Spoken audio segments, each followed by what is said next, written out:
The car issue that cost Fernando Alonso a potential podium. After a quite frankly incredible qualifying from Fernando Alonso, where he stuck his Alpine in P2 for the Canadian Grand Prix in wet conditions, we were left pretty underwhelmed by the end result for the two-time champion. Finishing on the road in P7 and then being demoted to P9 after getting a penalty for weaving to defend position from Valtteri Bottas. However, it's not as simple as putting it down to a relatively mediocre strategy from Alpine. In fact, Fernando Alonso described his day as driving kamikaze, as he was driving around an engine issue which he claims was costing him a second on the straights every single lap. Now, I love Alonso, I really do. He's a great character for this sport, but a whole second? Surely that would have been more evident to us on the broadcast if it was that much. Anyway, we'll take what Fernando has to say on that one.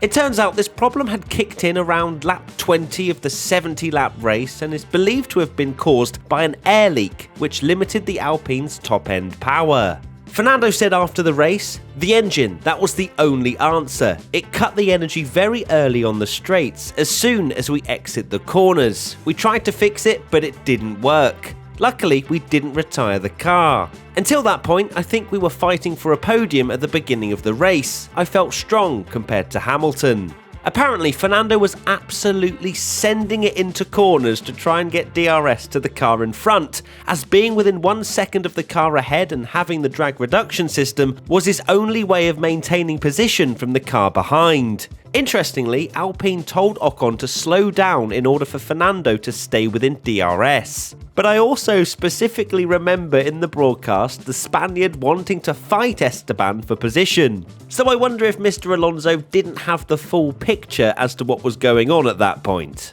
The defence worked, up until the final lap, where Fernando took too many liberties when defending against Valtteri Bottas and was deemed to have weaved too many times and was slapped with a 5-second post-race time penalty, which dropped him a further 2 positions. Alonso was particularly frustrated with the team after the race because it's another reliability issue which has cost him potentially a huge haul of points. Remember the Saudi GP where a top 6 finish was looming before a water pump failure? Or dare I remind all you F1 fans of the mega lap he was on in Australia before a hydraulic failure?